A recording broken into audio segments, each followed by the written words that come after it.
રાજકોટ શહેરના અનેક વિસ્તારોમાં ભર શિયાળે પાણી કાપ. એક સાથે 4 વોર્ડમાં આજે પાણીનું વિતરણ નહીં થાય. ગુંદાવાડી, સામાકાંઠાના અનેક વિસ્તારોમાં પાણી નહીં મળે. એક સાથે 4 વોર્ડમાં પાણી કાપનો સ્થાનિકોએ વિરોધ કર્યો. અનિયંત્રિત રીતે પાણી આવતું હોવાનો સ્થાનિકોએ આરોપ લગાવ્યો છે. પીવાનું પાણી ન મળે તો બહારથી વેચાતું લેવું પડે એવી સ્થિતિ ઉભી થઈ છે તેવું સ્થાનિકો કહી રહ્યા છે. સાથે પાણી પણ દૂષિત આવતું હોવાનો લોકોએ આરોપ લગાવ્યો.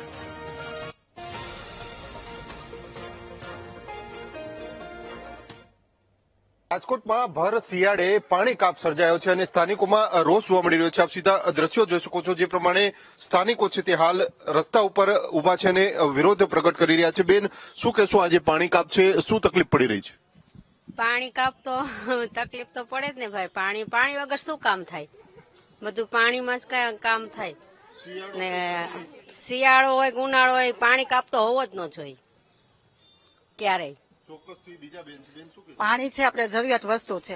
પાણી તો કચરા પોતા કપડા નાવું ધોવું. અમારા ઘર 2 મહેમાન આવ્યા હોય તો અમે ના પાડી દે. શું કામ કે પાણીનો પ્રશ્ન છે, તો પાણી વગર અમે મહેમાને ના પાડવી પડે. અને અમે દરરોજ કચરા પોતો કરી ગંદુ પાણીથી ફરિયાદ હોય અથવા કપડા તાર પાણીથી અમે ટોયલેટમાં નાખી છીએ. અમે 2 વ્યક્તિ છીએ તો અમે વેરો લઈ લઈએ છીએ. સરકાર વેરો આપી છે તો પાણી તો ફરજિયાત દેવું પડે છે. પાણી વગર કરીએ શું માણસો? અત્યારે પાણી જીવન જરૂરિયાત વસ્તુ છે. અને પેલું કે શરૂઆતમાં પાણી સાવ ગટરનું રીતસર વાસ આવે છે.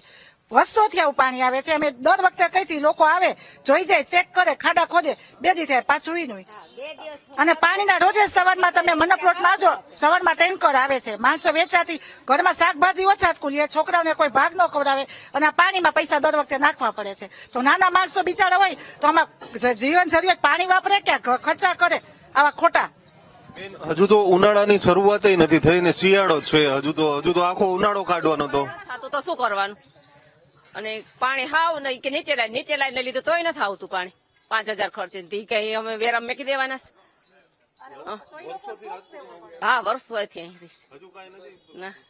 5 વર્ષ થયા હાવ પાણી. સવારનો ટાઈમ હતો ત્યારે આવતું. પેલા વહી જાય હાલતા. સામાજિક અગ્રણી છે તે પણ છે. બેન, શું કહેશો? કેટલા વર્ષોથી આ પ્રકારની સમસ્યા રાજકોટમાં? લોકો આવે તો મહેમાન આવે તો કહેતા પાણી નથી એટલે ન આવતા. હવે તો શિયાળો છે ને તોય પાણી નથી.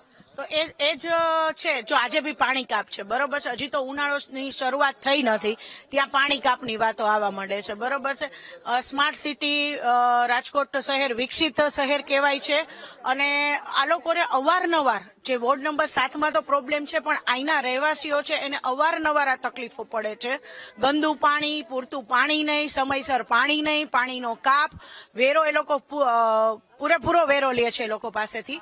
અને છતાં બી એને જે વસ્તુ બેઝિક નીડ છે આપતી નથી. જેમ કહીએ કે આપણે સવારના ઉઠીએ ત્યારથી રાતના સૂઈએ ત્યાં સુધી પાણીની તો પડે જરૂરી છે. એમાં ખાસ લેડીઝો, જેને બધી જ લેડીઝોને આપણે કહીએ કે ઘર સંભાળવાથી માંડીને દરેક વસ્તુ, તો પાણીની જે બેઝિક નીડ છે ત્યાંથી જ એ લોકોને બિચારાનો પ્રોબ્લેમની શરૂઆત સવારના થઈ જાય છે. એટલે સ્ત્રીઓ માટે તો ખાસ આ તકલીફની વસ્તુ છે કે પુરુષો તો હજી બહાર વયા જાય, પણ આ લોકોને મેનેજ કરવું અઘરું પડે છે. રસોઈ, છોકરાઓ, બધી વસ્તુમાં પાણીથી એ લોકો ત્રસ્ત છે. અને વારે કોર્પોરેશનમાં મેં રજૂઆત કરેલી છે આ બહેનો તરફથી, પણ કોઈ નિવેડો જ નથી આવતો.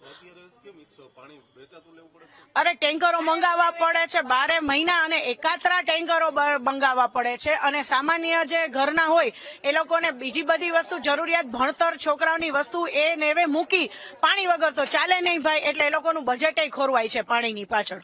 ચોક્કસથી જે બેન છે, બેન શું કહેશો? જે સમસ્યા થઈ રહી છે પાણી વગર, અત્યારે શું કેવું? પાણી વગર તો તકલીફ છે, પ્લસ પાણી એટલું ગંદુ આવે છે. લાસ્ટ મંથ એ લોકો ખાડા ખોદી બધું કરીને જતા રહે કે લાઈન બદલાવી પડશે, આમ છે તેમ છે, તમે પૈસા આપો, બધું આપ્યા છતાંય અમે પાણીમાં હેરાન થઈએ છીએ. આ તો લગા 5-6 વર્ષથી છે. જે પ્રમાણે આજે શહેરના અલગ 4 જેટલા વોર્ડમાં આજે પાણી કાપની સમસ્યા છે. પરંતુ જે ભર શિયાળો છે અને રાજકોટમાં હજુ ઉનાળાની જે શરૂઆત પહેલા જ આ પ્રકારના દ્રશ્યો છે તે જોવા મળી રહ્યા છે. સ્થાનિકો છે તે વિરોધ કરી રહ્યા છે.